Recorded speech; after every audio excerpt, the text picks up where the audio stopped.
اچھا ایک بات کہو، ابو بکر کھا گیا میں تیرا جھوٹ مان گیا، عمر کھا گیا میں تیرا کذب مان گیا، عثمان کھا گیا میں تیری گمراہی مان لیتا ہوں، لیکن ایک بات بتا، حضرت علی جب حکومت پر آئے تھے کتنا عرصہ؟ کہا جی 4.5 سال وہ زمین موجود تھی؟ کہا جی ہاں۔ حضرت علی کی زیر کنٹرول تھی؟ کہا جی ہاں۔ حضرت علی المرتضیٰ نے اس زمین کا کیا کیا؟ فدق اٹھاتے، حصہ بناتے، کاغذات بنواتے، بیٹا حسن آؤ، بیٹا حسین آؤ، بیٹی زینب آؤ، بیٹی ام کلثوم آؤ، ماں کا حصہ لے لو۔ علی نے دیا؟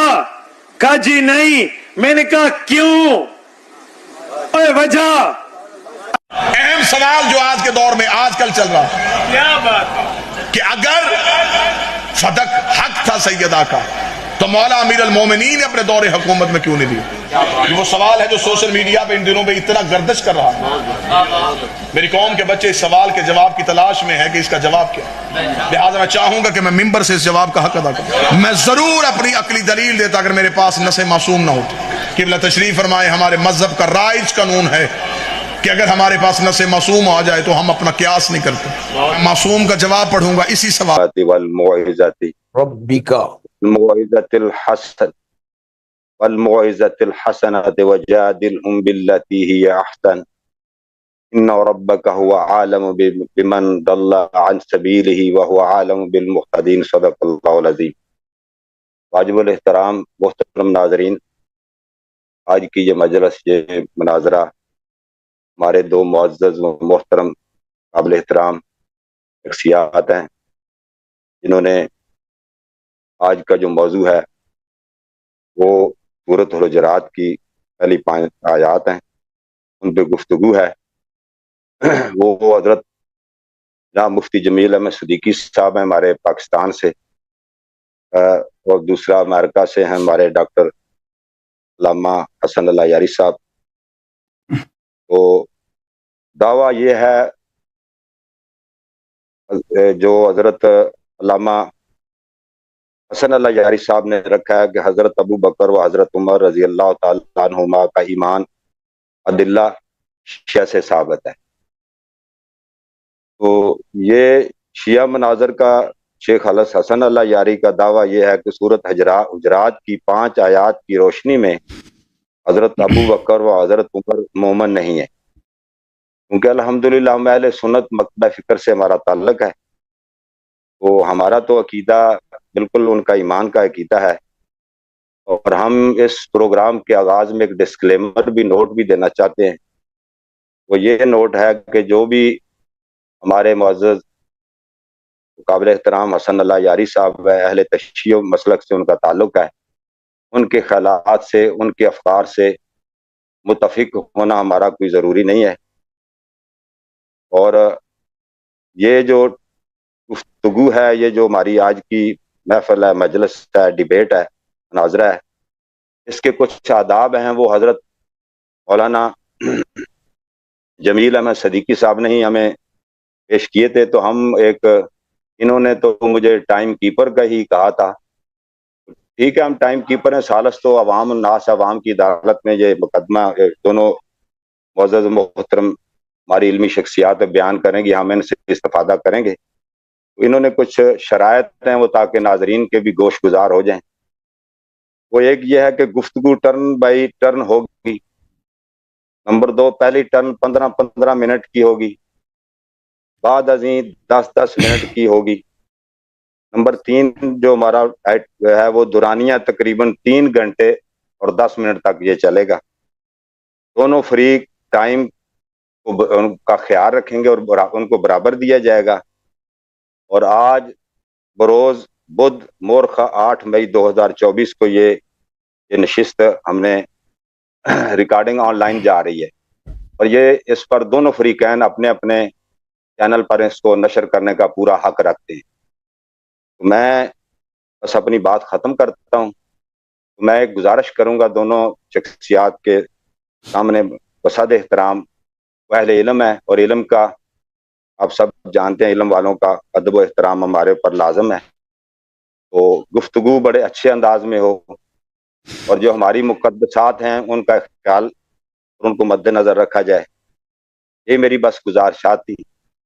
مجھے امید ہے کہ انشاءاللہ بڑے اچھے اور احسن طریقے سے یہ گفتگو آگے بڑھے گی۔ تو میری بات ختم ہوئی، میں اب حضرت جو ہمارے مہمان ہیں جمیل احمد صدیقی صاحب، مولانا جمیل احمد صدیقی صاحب، اگر 2 منٹ اپنا ابتدائی گفتگو کرنا چاہیں تو کر سکتے ہیں، 2 منٹ کے لیے، پھر اس کے بعد ہم باقاعدہ آغاز کریں گے۔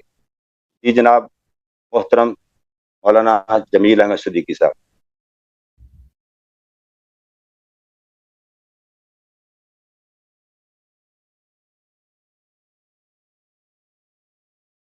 جی حضرت مولانا صدیقی صاحب، بات آپ کو آ رہی ہے آواز؟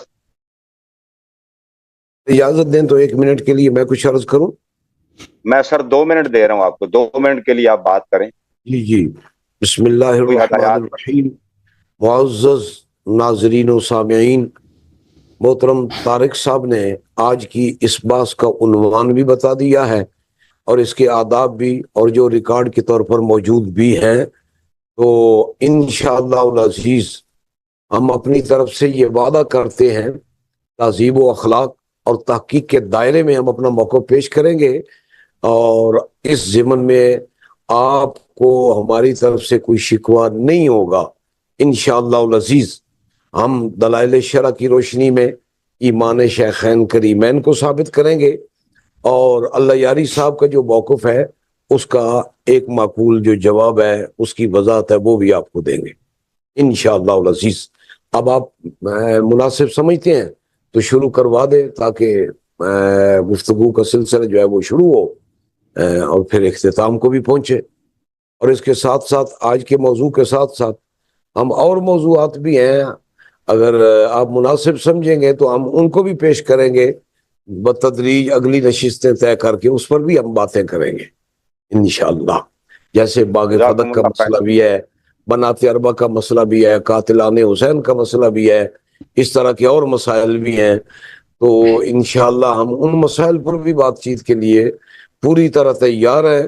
آج کی یہ جو گفتگو ہے، جو آپ نے آداب بیان فرما دیے ہیں، تو ماشاءاللہ وہ ریکارڈ میں بھی موجود ہیں، تو اس کی روشنی میں ہم انشاءاللہ اس کی وائلیشن نہیں کریں گے، آپ سے بڑے اخلاق کے ساتھ اور بڑی تہذیب و تحقیق کے ساتھ انشاءاللہ العزیز ہم بات کریں گے۔ بہت شکریہ، اللہ آپ کو جزائے خیر دے، اللہ آپ کو جزائے خیر دے، اللہ پاک آپ کو خوش رکھے اور سلامت رکھے۔ بہت شکریہ آپ کی گفتگو کا۔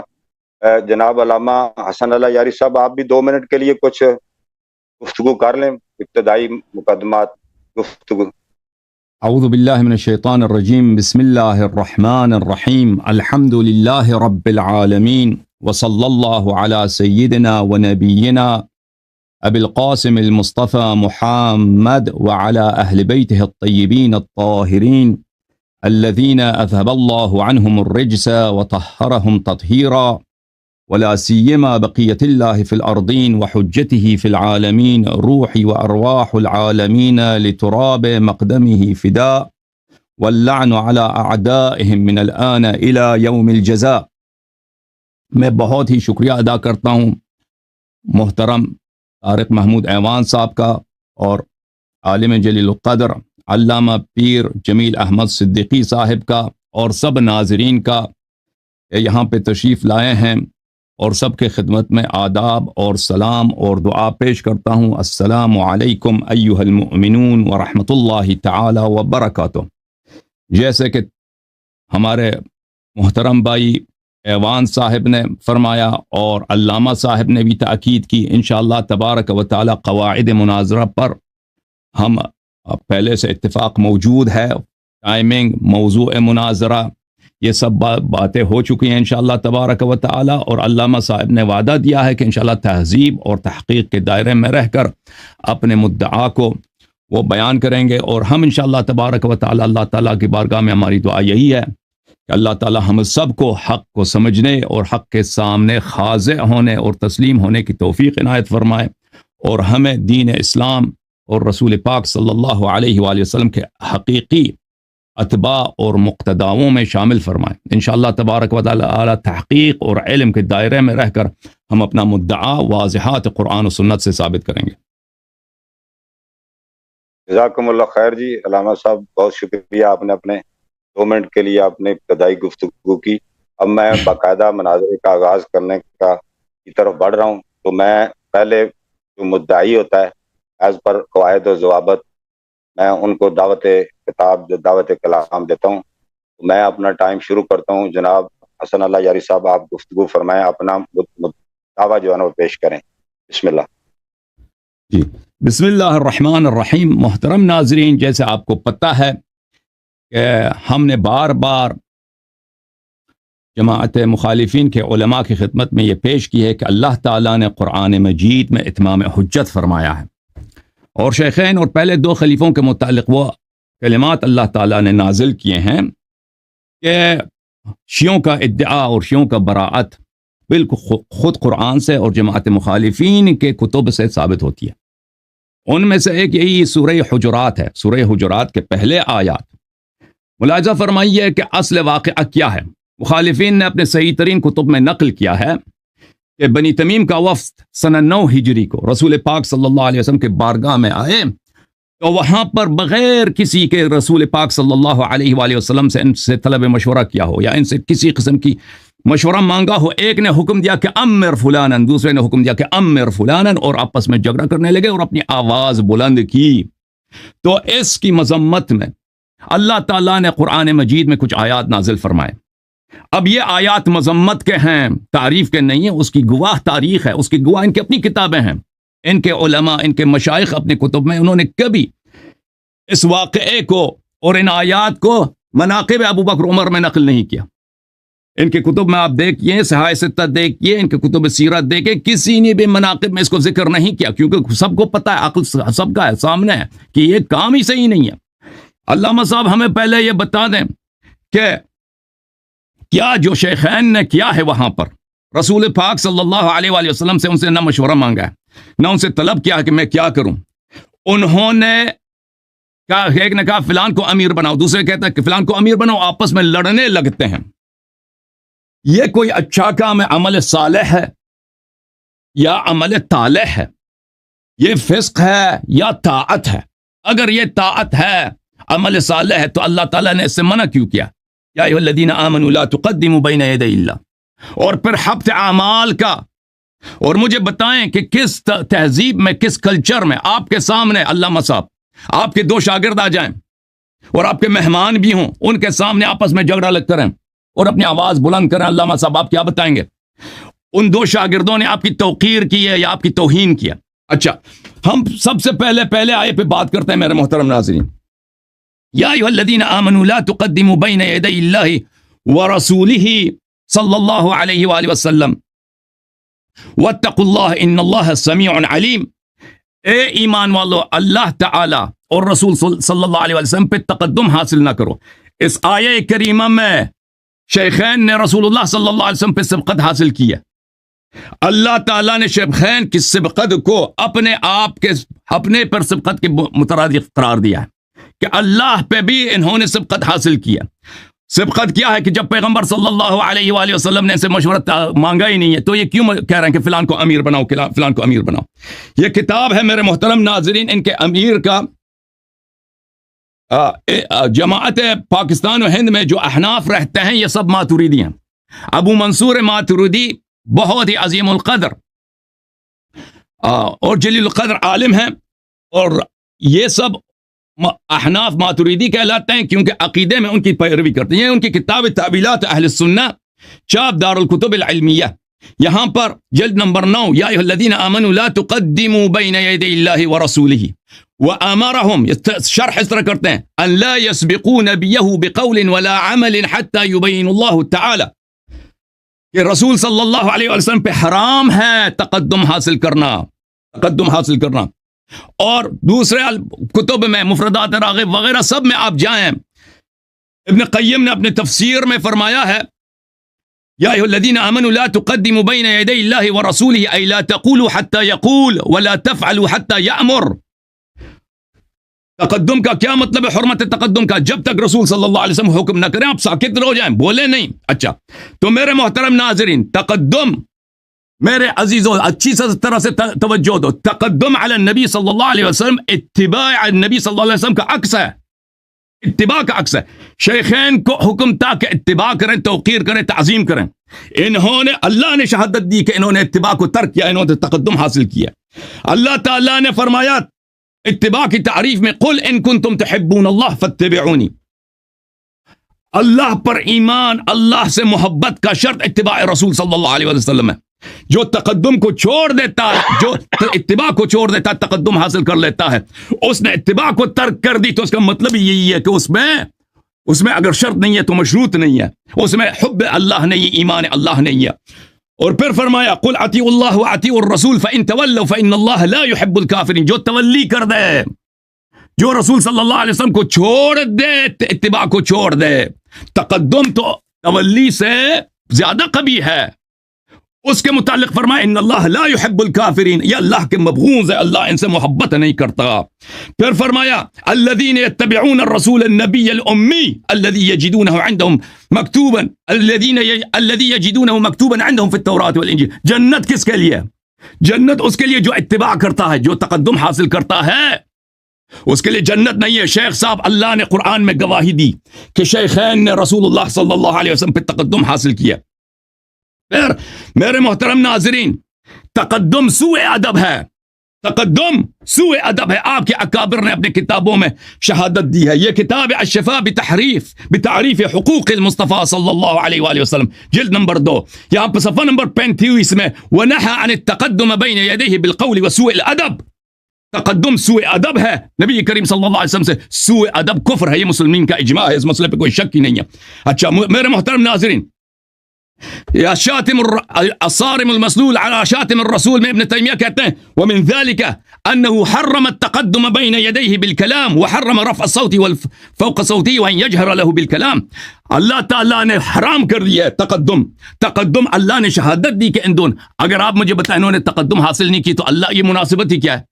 یہ آیت کیوں ان کے یہاں پہ نازل ہوئی ہے؟ تقدم حاصل کی ہے تو یہ آیت نازل ہوئی ہے. اچھا مزید آپ کی خدمت میں پیش کروں میرے محترم ناظرین، تقدم علی الرسول صلی اللہ علیہ وآلہ وسلم، مزید تقدم علی الرسول سبب اذیت رسول ہے. ایک شخص جو آپ کا تابع ہونا چاہیے وہ آپ پہ تقدم حاصل کرتا ہے، وہ آپ جو آپ نے حکم نہیں دیا، آباد نہیں کی، وہ آگے وہ اپنے آپ کو زیادہ عالم بہتر سمجھتا ہے. یہ سبب اذیت ہے. ان الذين يؤذون الله ورسوله لعنهم الله في الدنيا والاخره وعد لهم عذابا مهينا. جو لوگ الرسول صلی اللہ علیہ وسلم کی اذیت کرتے ہیں، اب میں اللہ تعالیٰ فرماتا ہے کہ وہ دنیا میں بھی ملعون ہے، آخرت میں بھی ملعون ہے. ان کے عذاب مہین میں نے مہیا کیے. اور لعنت ہے یعنی اللہ کی رحمت سے ابد الآباد کے لیے دور، کبھی رحمت میں نہیں آئیں گے. اور یہ مومن کے لیے ہو ہی نہیں سکتا جو اس کا مرتکب ہے. اور پھر منافقین کے لیے کہا وَمِنْهُمُ الَّذِينَ يُؤْذُونَ النَّبِيَّ وَيَقُولُونَ هُوَ أُذُنٌ. منافق وہ ہیں جو نبی صلی اللہ علیہ وسلم کی اذیت کرتے ہیں. اچھا فرمایا الم يعلموا انه من يحادد الله ورسوله. اس کے ایک آیے کے بعد فرمایا کہ جو نبی کی اذیت کرتے ہیں، کیا یہ نہیں جانتے؟ الم يعلموا انه من يحادد الله ورسوله فان له نار جهنم خالدا فيها. کہ جو نبی صلی اللہ علیہ وآلہ وسلم کی کو اذیت کرتا ہے، شیخ صاحب اس کا جواب دے دینا، اللہ سے نزاع کر رہا ہے. اور اللہ سے نزاع کرنے والا کیسے مسلمان ہو سکتا ہے؟ اچھا میرے محترم ناظرین، یہ آیات، یہ نکات تقدم کے متعلق. اب آتے ہیں دوسری آیت کے متعلق، جو آیہ لا ترفعوا اصواتکم فوق صوت النبی صلی اللہ علیہ وآلہ وسلم. دیکھیں اللہ تعالیٰ نے بری طرح مذمت کیا. اوے اللہ تعالیٰ کے مدح اور مذمت برابر نہیں ہو سکتے. جس کے اللہ نے قرآن میں مذمت کی ہے وہ کیسے مسلمان ہو سکتا ہے، کیسے مومن ہو سکتا ہے؟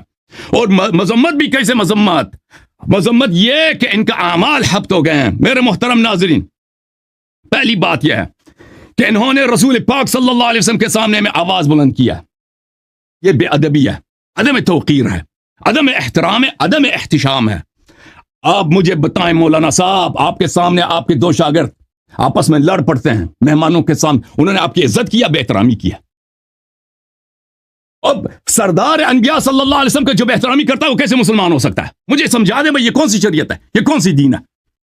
اور بھائی جس کو اللہ جس نبی ہر نبی کو اللہ تعالیٰ اس کے نام سے پکارا، یا آدم، یا نوح، یا موسیٰ، یا عیسیٰ، یا زکریا، یا یحییٰ، ہمارے نبی صلی اللہ علیہ وسلم کو کبھی نام سے نہیں پکارا، ہمیشہ القاب رفیعہ سے اور خصال حمیدہ سے پکارا، یا ایھا الرسول، یا ایھا المزمل، یا ایھا المدثر۔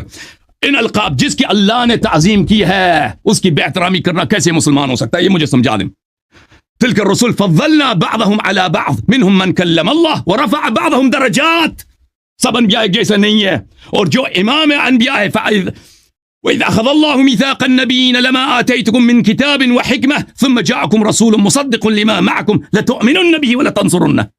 اللہ نے قرآن میں حکم دیا سورہ آل عمران آیت نمبر 81 میں کہ میرے حبیب صلی اللہ علیہ وسلم امام انبیاء ہیں، سید انبیاء ہیں، ان کی بے عزتی کرنا، وَرَفَعْنَا لَكَ ذِكْرَكَ، ان کی بے عزت کیسے مسلمان ہو سکتا ہے؟ یہ مجھے سمجھا دیں، ہم سمجھنا چاہتے ہیں۔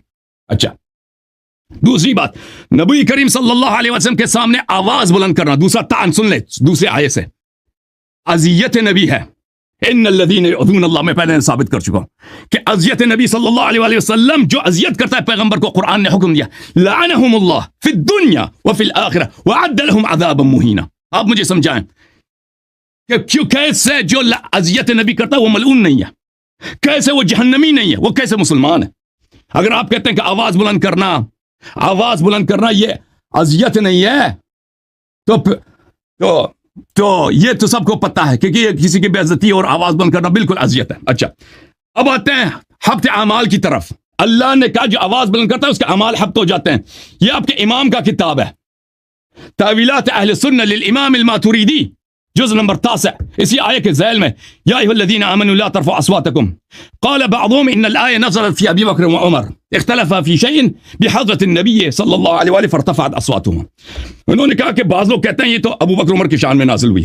اچھا، پھر کہتے ہیں وعندنا لا يحتمل ان يكون ما ذكر من رفع الصوت فوق صوت رسول الله صلى الله عليه وآله والجهر له بالقول وما ذكر من التقدم بين يدي رسول الله في الأمر والنهي أن يكون خطاب بذلك للذين صحبوا رسول الله صلى الله عليه وآله واتبعوا أمره ونهيه إذ لا يحتمل منهم أن يرفعوا أصواتهم فوق صوته ويجهروا له بالقول۔ وہ کہتے ہیں یہ کیسے ہو سکتا ہے؟ کہتے ہیں میرے نزدیک تو یہ کسی صحابی کے سے لائق ہی نہیں ہے، یہ صحابی سے ممکن ہی نہیں ہے کہ کسی صحابی سے یہ فعل صادر ہوا۔ یہ آیا نہیں ہو سکتا صحابہ کے لیے کہ آواز بلند کیا ہو، چیخ مارے ہوں پیغمبر صلی اللہ علیہ وسلم کے بارگاہ میں اور رسول اللہ صلی اللہ علیہ وسلم پہ تقدم حاصل کیا۔ پھر کیا کہتے ہیں؟ فَتَكُونُ الْآيَةُ فِي أَهْلِ الشِّرْكِ، کہتے ہیں یہ آیت جس کے شان میں نازل ہوا ہے وہ مشرک ہے، وہ اہل النفاق، وہ منافق ہے۔ میں نہیں کہتا یہ، میں رافضی ہوں، میں شیعہ ہوں، فخر سے رافضی ہوں، میں نہیں کہتا آپ کا امام ابو منصور ماتوریدی جس کے آپ عقائد میں مقلد ہیں وہ کہہ رہا ہے۔ اور بھائی جب اس نے کہہ دیا کہ یہ آیا جس کی مذمت اس آیہ نے اللہ میں کی ہے وہ مسلمان نہیں ہو سکتا، وہ مشرک ہے، وہ ختم ہے، مناظرہ ہی ختم ہے بھائی، نتیجے کو پہنچ۔